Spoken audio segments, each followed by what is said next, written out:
조갑제 TV 시청자 여러분 안녕하십니까. 2025년 5월 25일 오후 4시입니다. 오는 29일 30일 사전투표일까지 정확히 4일 남았습니다. 김문수 국민의힘 후보는 사전투표는 믿을 수 없다. 그래서 사전투표제를 폐지하겠다는 약속을 한 사람입니다. 그런데 오늘 갑자기 태도를 표변해가지고 사전투표해도 안전하다. 나도 사전투표 하겠다고 말을 바꿨습니다. 그럼 그동안에 국민들을 갖고 놀았다는 이야기 아닙니까? 본인은 사전투표가 안전하다는 것을 알면서도 지지자들을 의식을 해가지고 자기를 속이고 그리고 보수를 속였다는 것 아닙니까? 자, 이런 판에 홍준표 전 대구시장이 결정적 메시지를 하나 남겼습니다. 이렇게 이야기했습니다. 자신이 운영하는 온라인 청년 소통 플랫폼 청년의 꿈에 이런 댓글을 하나 올렸습니다. 이준석에 대한 투표는 사표, 죽을 사자입니다. 사표가 아니라 미래에 대한 투자다. 아주 간단하지만은 여기가 뼈가 있습니다. 이준석에 대한 투표는 죽은 표가 아니라 미래의 이준석이 큰 인물이 되도록 하는 밑거름이 되는 투자다. 미래에 대한 투자다. 어떻게 보면 상당히 멋진 글입니다. 이게 국민의힘 김문수 후보 측에 큰 충격을 지금 주고 있습니다. 국민의힘은 이른바 하와이 특사단까지 파견해가지고 홍준표 전 시장이 김문수 후보를 지지하도록 설득을 했는데 사실상 김문수 후보에게 찬물을 끼얹은 셈입니다. 지금 김문수 후보 측은 마지막 카드로 이준석을 포섭하는 단일화를 추진하고 있는데 이 말은 단일화 하지 말고 끝까지 가라는 이야기입니다. 이른바 완주하라는 격려성 글입니다. 이 글은 국민의힘 공동선거대책위원장을 맡고 있는 나경원 의원이 단일화를 촉구하는 SNS 글을 올렸고 이 글이 누군가에 의해서 플랫폼에 실리자 홍 전 시장이 직접 반박한 글입니다. 그러자 이준석 개혁신당 대선 후보도 홍준표 전 시장의 메시지에 화답을 해가지고 본인의 페이스북에 관련 기사를 공유하고 하와이에서 온 메시지의 뜻은 명확하다라고 했습니다. 이준석 후보는 대한민국의 젊은 세대가 더 이상 무시받지 않는 굳건한 정치 세력을 구축하기 위해 좌고우면하지 않고 모두 투표장으로 나가달라는 메시지라고 해설을 했습니다. 홍준표 대표님 감사하다라는 인사도 덧붙였습니다. 홍 전 시장은 제21대 대통령 선거를 앞두고 치러진 제5차 국민의힘 전당대회 경선에서 탈락한 직후 탈당을 했습니다. 미국 하와이로 출국한 그는 당을 비판하는 글을 연일 올리면서 김문수 후보를 지원할 생각이 없음을 분명히 했고 국민의힘 인사들이 특사단을 꾸려 미국으로 떠나기까지 했었습니다. 그들이 얻은 유일한 성과는 김문수 후보를 지지한다는 전언이었는데 이마저 오늘 본인에 의하여 부정된 겁니다. 그런데 요새 여론조사의 공통점은 김문수로 단일화할 경우 이준석 지지자의 과반수가 이탈해가지고 이재명 또는 기권 등으로 가버린다는 겁니다. 그러니까 김문수로 단일화하면은 별 효과가 없다는 겁니다. 반대로 이준석 후보로 단일화되면은 김문수 지지자의 70% 정도가 이준석을 찍는다. 그래서 효과가 있다는 거죠. 그런 여론조사가 지금 나오고 있습니다. 그래서 김문수 후보가 이준석 지지를 선언하고 사퇴하는 것이 막판 역전을 위한 유일한 카드라는 시각도 있는데 홍준표 전 시장의 오늘 메시지는 이런 분위기와 무관하지 않을 것입니다. 홍준표 전 시장은 좀처럼 다른 현역 정치인을 호평하지 않는 아주 개성이 강한 사람인데 거의 유일하게 이준석 후보를 평소 좋게 보는 발언을 여러 번 한 적이 있습니다. 오늘 조갑제 닷컴에 조남준 전 울간조선 이사가 짤막하게 글을 하나 올렸는데 이것도 이런 분위기와 무관하지 않다고 생각합니다.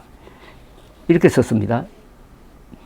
민주당이 가장 두려워하는 그림은 뭘까? 이재명 캠프에 몸담고 있는 인사들에게서 들은 바로는 바로 김문수가 이준석 지지를 선언하고 사퇴하는 것이라고 한다. 지금 국민의힘이 단일화에 목매달고 있는데 왜 이준석의 양보만 전제하는지 모르겠다. 김이 양보하면은 대전환이 이루어질 가능성이 있다. 하나, 이준석이 양보하면은 100% 확실하게 지는 게임이다. 결국 국민의힘이 생각하는 단일화는 패배하겠다는 선언이나 다름없다. 김문수는 이재명 도우미가 되고 싶은가? 그렇지 않다면은 심각하게 고민해보라. 시간이 없다. 이준석으로 단일화되어 가지고 이준석 대 이재명, 60대 정치인 대 40세 정치인, 과학기술로 무장한 젊은 정치인과 스캔들이 많은, 사법 리스크가 많은 이재명 대결 구도, 정치교체, 세대교체를 걸고 한판 붙으면은 막판 역전도 가능할 수 있을지 모르겠다는 생각이 듭니다.